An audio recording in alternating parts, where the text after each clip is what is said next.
Rüzgar vurur hücrene, bir çiçek düşer dizine.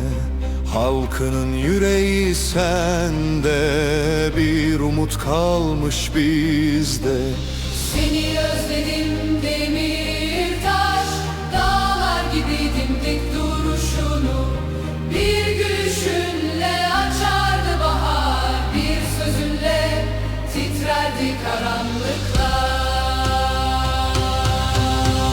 Gece uzun, yollar taş, bir türkü kaldı senden bize. Zincir vursalar da sözlerine, gönüller özgür seninle.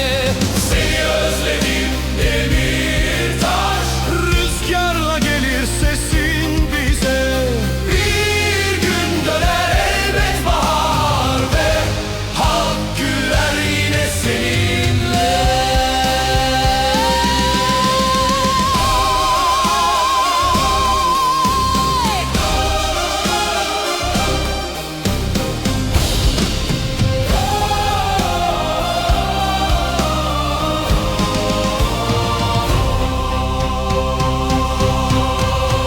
Rüzgar vurur hücrene, bir çiçek düşer dizine.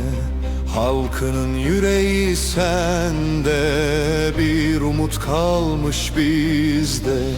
Seni özledim Demirtaş, dağlar gibi dimdik duruşunu. Bir gülüşünle açardı bahar, bir sözünle titrerdi karanlıklar.